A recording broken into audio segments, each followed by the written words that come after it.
Continue to commemorate and celebrate women making a positive difference in South Africa. This week on Entrepreneurship My Journey, we're joined by Kefilwe Morobane. Now, she's the founder and managing director of Giving Wings, where she helps people define their roles in their respective businesses. And she joins us in studio. Thank you very much for making the time. Tell us a little bit about Giving Wings and why you saw the need to establish the business. Hello, India. Happy Women's Month. At the core, what we identified through the work that we do at Giving Wings is that in the beginning, when we started off, we saw that particularly in the townships, a lot of young children, when they enter into the world of work, they don't have the skills that they require, skills such as personal branding, effective communication skills. So myself and my sister, at that time, I had a full-time job. We then gave of our times over weekends to upskill underprivileged students. And through the work that we're doing through the company, we realized that there's such a greater need beyond the townships with the youth, but also in corporate South Africa. And that then propelled us to expand our work into effective communication, leadership development, consulting, executive coaching, because ultimately the most important skills that any organization or individual require is the ability to communicate effectively, the leadership skills. So at our core, what enabled us to start the business was just identifying that problem that people lack the skills, the knowledge and tools that will propel them to reach their highest potential. Yeah, you mentioned that you did have a full-time job. Yes. At what point do you decide on this journey that you are going to leave the comfort of a secure salary every month and focus on a business venture? Because that in itself has got a lot of moving parts and nothing is guaranteed in entrepreneurship. Correct. So for me, I was in corporate for quite a long time, probably over 5 years, just doing some corporate work in the PR and communication and marketing space.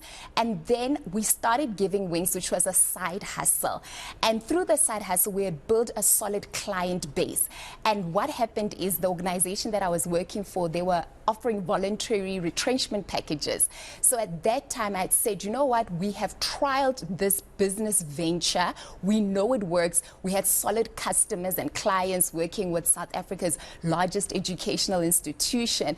And I just took it upon myself to say, I'm going to make the jump. It was scary, but I had the right support, the correct mentors, and had already trialed the business's value proposition that then just propelled me to launch forward. Yeah. What are some of the challenges you experienced with the business, even while establishing the client base? I mean, consultancy and other offerings that you have aren't something that is readily understood by people in corporate or any other space. So how do you market yourself, and what were those challenges that you experienced? So the manner in which we marketed our value proposition was around the big problem statement, particularly with organizations, that you have all these phenomenal staff members, team members, but are you equipping them with the critical skills that are relevant for the times that we're living in? An industry that's very volatile, uncertain, there are a lot of complexities in the corporate world. So with that value proposition, we were bold enough, and myself and my business partner, who's my sister, said, you know what, we are going to knock on those doors. So I think the greatest challenge was the internal challenge, that imposter syndrome, that confidence in oneself, overcoming the fear that it takes, you know, as a woman in business. That was the greatest hurdle for me, and building the resilience to knock on as many doors as possible. And this year we're celebrating 10 years in business, and through that resilience, through the crafting of a sound business value proposition, that has enabled us to work with some of the most renowned JSE listed companies in South Africa. Yeah, what have you found are the skills that people need the most in corporate? Sure. The skills that people need the most, it will start from a personal mastery level. At our core, what we're finding is people don't know who they are. They don't know their purpose. They don't know why they're getting up every day to do what they do. And at times, they're just arriving at work to tick the box. If I can just put paycheck on the table, put food on the table, I'll be comfortable. So a lot of our work is anchored on people understanding that they have a purpose and a value to add in the organizations that they work for, and also helping leadership teams, whether it's managements, to define the purpose and the value that every staff member brings on the table. Second to that, I'd say it's effective communication.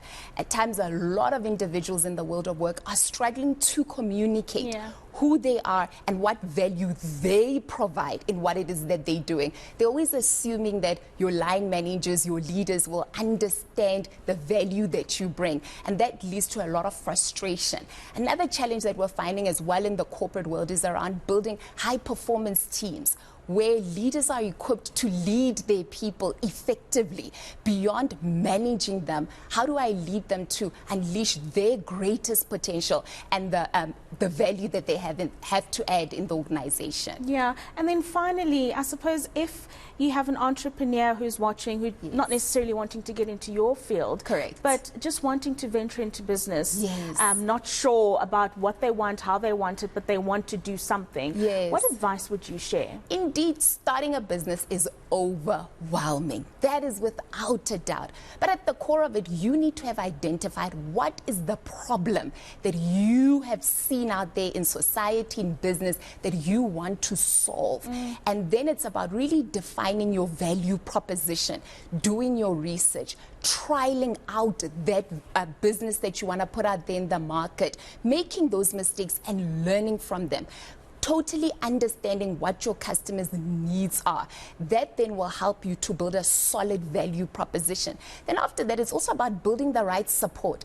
And we run a number of entrepreneurship development programs. Currently now we've got 100 women in one of the programs we run called the Basadi Development Program with Standard Bank. And one of the gaps we've identified there is really how do we provide that knowledge set, but also the support network. Because a lot of our entrepreneurs, it's a lonely journey. They don't have the support network to help them in this journey. So that would be the advice that I'd give them. And then to start, you know, many times we're always waiting for the perfect moment, the perfect time. There's no such thing as the perfect time. Yeah. So it's really around just starting, believing in yourself. It's such a cliche, but at its core, when you're pitching to that client, what is going to have them captivated by your business is how much you, as the entrepreneur, as the founder of the business, trust what it is that you're offering. And if you don't trust yourself, how do you expect your client or potential customer to trust what you are providing? Oh, thank you so much. A wonderful discussion, and we wish you the very best of luck with everything. Thank you. That is the founder of Giving Wings